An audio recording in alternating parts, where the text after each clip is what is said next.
ఇమ్మీడియట్గా రెస్క్యూ ఆపరేషన్లలో ఉండడం, రెండవది రిస్టోర్ చేయడానికి అవసరమైన పనులు చేయడము, మూడవది రిపేర్స్ చేయడము, నాలుగవది జరిగిన నష్టాన్ని అంచనా వేసి రాష్ట్ర ప్రభుత్వానికి నివేదిక ఇవ్వడము. ఈ రకంగా జిల్లా యంత్రాంగం అంతా రాబోయే ఇంకొక 4-5 రోజులు కూడా మీరు కష్టపడి గత 2 రోజుల నుంచి 3 రోజుల నుంచి మీరు ఎట్లయితే అప్రమత్తంగా ఉండి ఆదుకున్నారో రాబోయే 5-6 రోజులు కూడా అధికారులు నిరంతరం అప్రమత్తంగా ఉండాలి. మీరు అప్రమత్తంగా ఉండడం వల్లనే ఈరోజు ప్రాణ నష్టం, ఆస్తి నష్టం చాలా వరకు మీరు నియంత్రించగలిగినారు. రాబోయే 5-6 రోజులు కూడా మీరు ఇదే పద్ధతిలో కష్టపడాల్సిన అవసరం ఉంది. అన్ని శాఖల అధికారులకు, అన్ని శాఖల మంత్రులకు కూడా నేను సూచన చేస్తున్నా, మీ శాఖలకు సంబంధించిన అధికారులందరినీ కూడా సమన్వయం చేసుకోండి. ఎక్కడైతే పెద్ద ప్రమాదం లేదనుకుంటారో, అవసరం అనుకుంటే ఆ ప్రాంతంలో ఉండే అధికారులను ఎక్కడైతే తీవ్రమైన సమస్య ఉందో అక్కడికి తీసుకురండి.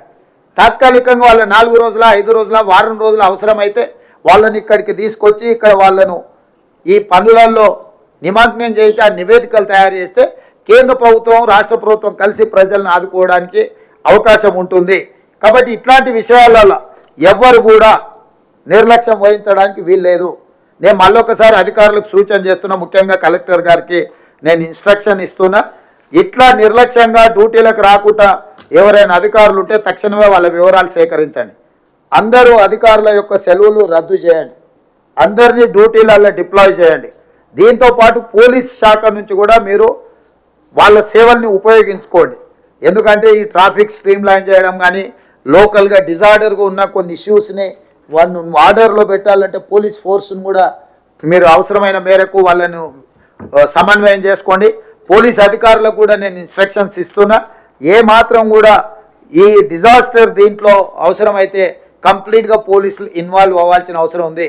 పర్టికులర్గా మీ స్పెషల్ ప్రొటెక్షన్ ఫోర్స్లో ఉండే వాళ్ళని కానీ, అదర్ డిపార్ట్మెంట్స్లో ఉండే పోలీసు యంత్రాంగాన్ని కూడా, రెగ్యులర్ సివిల్ పోలీసులు, లా అండ్ ఆర్డర్ చూసే పోలీసు ఒక వ్యవస్థ, యూనిఫార్మ్ ఫోర్సెస్ అదర్ ఫోర్సెస్ ఏవైతున్నాయో అవసరం అనుకుంటే వాళ్ళని కూడా ఈ సేవలకు వినియోగించండి.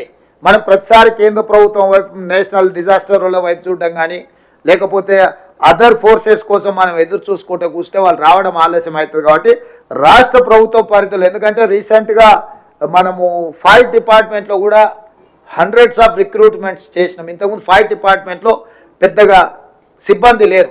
దాదాపుగా నాకు తెలిసి ఈ మధ్యలోనే నేను 2000 రిక్రూట్మెంట్ మొన్ననే పాస్ అవుట్ పరేడ్ కూడా నేను పోయి చేసిన, వాళ్ళ దగ్గర సిబ్బంది ఉన్నారు. ఫైర్ డిపార్ట్మెంట్ను కూడా అడిషనల్ డీజీ నాగిరెడ్డి గారు కూడా నేను ఇన్స్ట్రక్షన్స్ ఇచ్చిన, కలెక్టర్ గారు మీకు ఏదైనా అవసరం అనుకుంటే ఫైర్ డిపార్ట్మెంట్ను కూడా ఫోర్సెస్ను డ్రా చేసుకొని వాళ్ళ దగ్గర సఫిషియంట్ ఫోర్స్ ఉన్నది. కాబట్టి మీకు ఏ డిపార్ట్మెంట్ నుంచి ఫోర్స్ కావాలన్నా, సపోర్ట్ కావాలన్నా, ఫైనాన్షియల్ అసిస్టెన్స్ కావాలన్నా, you send me A report directly.